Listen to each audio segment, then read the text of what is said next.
Perkenalkan, nama saya Martinus De Forest. Saya dari kelas 11 MIPA 1, nomor absen 25. Di sini saya akan menjelaskan pengertian sepak bola, sejarah sepak bola, peraturan sepak bola, dan teknik-teknik dalam bermain sepak bola. Yang pertama, pengertian sepak bola. Sepak bola adalah permainan yang dilakukan oleh dua tim berbeda dengan komposisi permainan yang berada di lapangan sebanyak 11 orang, di mana masing-masing tim berupaya untuk menang dan mencetak gol ke gawang lawan. Permainan sepak bola melibatkan pergerakan unsur fisik, mental, motorik kasar, dan motorik halus secara dibangun dengan kekuatan tim yang solid. Pergerakan semua unsur tersebut dilakukan untuk menjaga pergerakan bola tetap dinamis dan melewati garis gawang. Adapun bola yang digunakan dalam permainan berbentuk oval, di mana setiap pergerakan dilakukan setiap pemain menggunakan kaki dan hanya menjaga gawang atau kiper yang bisa menyentuh bola menggunakan tangan. Momen dan peristiwa dari pertandingan aspek sepak bola memang memberikan kesan yang tidak terlupakan dan selalu menarik perhatian untuk dilihat gerakan demi gerakannya. Tidak salah, sepak bola menjadi salah satu olahraga favorit di dunia. Olahraga yang dimainkan oleh 250 juta orang ini, lebih dari 200 negara juga berkomitmen untuk menjadi olahraga yang wajib dimiliki, sehingga banyak supporter dan juga keluarga yang berkomitmen untuk tidak melewatkan pertandingan sepak bola, baik liga profesional maupun liga amatir. Yang kedua, sejarah permainan sepak bola. Berdasarkan sumber yang dikutip pada situs football atau Football History, kehadiran permainan sepak bola terjadi di Cina sekitar abad ketiga dan kedua sebelum Masehi dengan nama permainan juju, di mana juju dimainkan dengan bentuk bola bundar di atas bidang tanah persegi. Banyak negara-negara yang mengklaim bahwa kehadiran sepak bola diwakili dari mereka sendiri, seperti Yunani kuno dan Roma. Namun cerita yang banyak diakui permainan bola populer pada abad ke-12, di mana pada abad ini sepak bola dimainkan di padang rumput dan jalanan Inggris. Seiring berjalannya waktu, kemudian kemunculan klub sepak bola akan tetapi kehadiran klub sepak bola yang diyakini adalah sejak abad ke-15 tersebut terorganisir dengan baik dan tanpa status resmi. Oleh karena itu, cukup sulit untuk menentukan klub sepak bola yang pertama hadir di muka bumi ini. Beberapa sejarawan Inggris mempercayai bahwa terdapat klub profesional yang dibentuk di Inggris pada tahun 1862 dengan nama klub Inggris Notts County. Setahun kemudian, sepak bola modern lahir pada tahun 1863 ketika Asosiasi Sepak Bola Inggris didirikan. Sejak setelah itu, pada tahun 1883 dilangsungkan turnamen internasional pertama yang melibatkan 4 negara, yaitu Inggris, Irlandia, Skotlandia, dan Wales. Meskipun sepak bola menjadi fenomena yang digandrungi dari Inggris, perlahan menyebar ke negara-negara Eropa lainnya. Pertandingan pertama pada tahun 1867 yang berlangsung di luar Eropa, yaitu di Argentina, tepatnya pada 21 Mei 1904.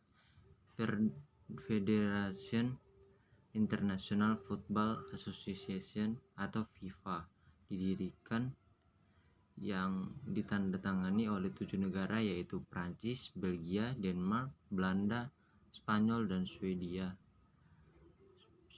dan Swiss. Meskipun Inggris identik dengan sejarah perkembangan sepak bola, akan tetapi mereka tidak turut serta bergabung sejak awal. Tetap saja mereka bergabung pada tahun berikutnya. Semakin digandrungi oleh olahraga sepak bola, diperkuat dengan dimasukkannya sebagai olahraga resmi dalam Olimpiade pada tahun 1908. serta Piala Dunia yang dilaksanakan pertama pada tahun 1930 semakin memperkuat olahraga yang sangat populer di kancah internasional hingga kemudian pada tahun 1996 sepak bola wanita ditambahkan untuk pertama kalinya. Yang ketiga, peraturan yang ada pada permainan sepak bola. Sebagai salah satu olahraga tertua di dunia juga yang paling banyak diminati untuk ditonton saat ini, game tersebut dimainkan di seluruh dunia oleh jutaan orang dengan miliaran supporter. Tidak heran sepak bola hadir dalam berbagai konsep pertandingan seperti Piala Dunia. Selain itu, terdapat turnamen-turnamen Euro Championship, Copa America, dan Piala Afrika. Selain itu, liga terkuat di Inggris atau Liga Utama Inggris, Spanyol atau La Liga, Italia atau Serie A, dan Jerman atau Bundesliga. Di tanah air Indonesia atau Liga 1 sebagai liga terkuat. Melihat antusiasi penduduk dunia terhadap sepak bola harus berbarengan dengan aturan main. FIFA sebagai organisasi internasional yang menaungi olahraga ini telah mengeluarkan aturan baku, di mana aturan ini tersebut sebagai law of the game yang menurut mereka berlaku untuk semua pertandingan baik tingkat nasional, internasional maupun pertandingan antara anak-anak kecil di desa terpencil. Menurut mereka bahwa hukum harus berlaku sama di setiap pertandingan,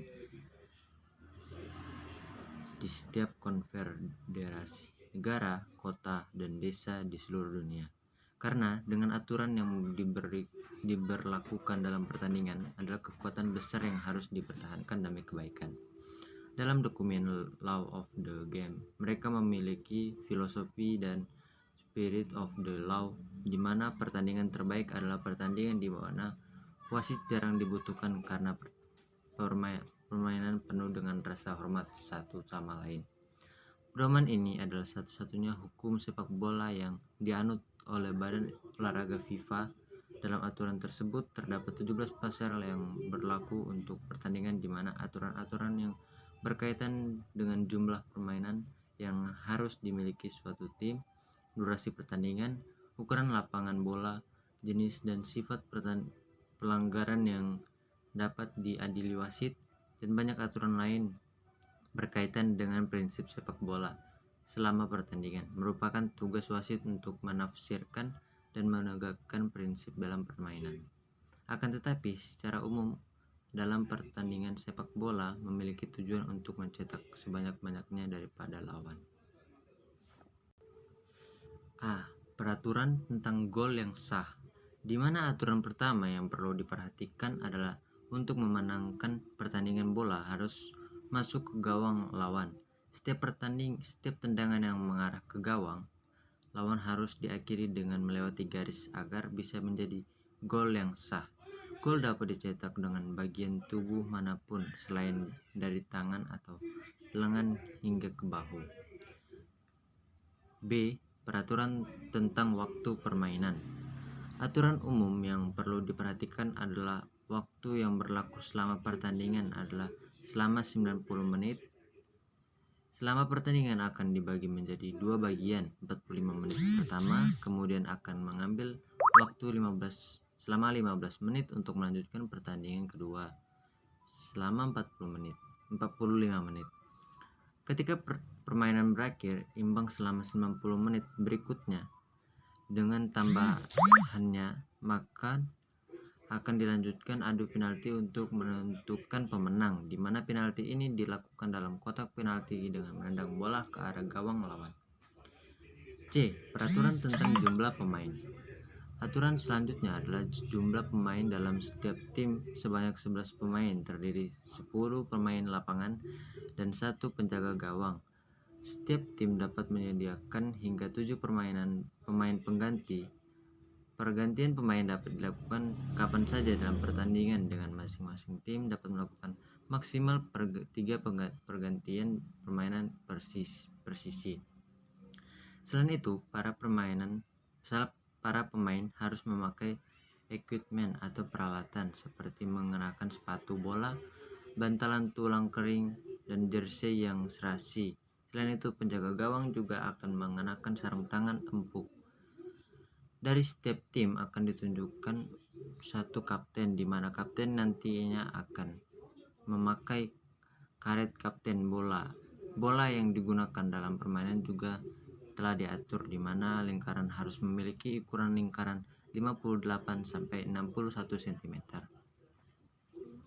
D. Peraturan wasit dan pemberian kartu. Setiap pertandingan harus menyertakan satu wasit dan 2 asisten wasit atau hakim garis. Tugas wasit adalah bertindak sebagai penjaga waktu dan membuat keputusan apapun yang mungkin perlu dibuat, seperti pelanggaran, tendangan bebas, lemparan ke dalam, penalti, dan ditambahkan tepat waktu di akhir setiap babak. Wasit dapat berkonsultasi dengan asisten wasit kapan saja dalam pertandingan mengenai keputusan. Merupakan tugas asisten wasit untuk menentukan offside dalam pertandingan atau lihat di bawah, melempar ke dalam untuk salah satu tim, dan juga membantu wasit dalam semua proses pengambilan keputusan jika sesuai. Untuk pelanggaran yang dilakukan seorang pemain dapat diganjar dengan kartu kuning atau kartu merah tergantung tingkat pelanggaran yang dilakukannya. Keputusan ini biasanya dilakukan atas dasar kebijakan wasit. Kedua kartu tersebut memiliki arti yang berbeda, di mana kuning sebagai tanda peringatan, sedangkan kartu merah adalah hukuman untuk pemain yang melakukan pelanggaran berat, biasanya ditandai dengan keluarnya pemain dari lapangan hijau. Selain itu, 2 kartu kuning sama artinya dengan satu kartu merah. Kerugian bagi tim ketika terdapat salah satu pemain yang diganjar kartu merah. Pasalnya secara otomatis mereka akan kehilangan satu pemain. Dengan kita mengetahui dasar peraturan yang ada pada permainan sepak bola, kita bisa memahami secara lebih luas pada buku Jago Sepak Bola untuk Pemula karya Ricky Siaga Agus. Terima kasih.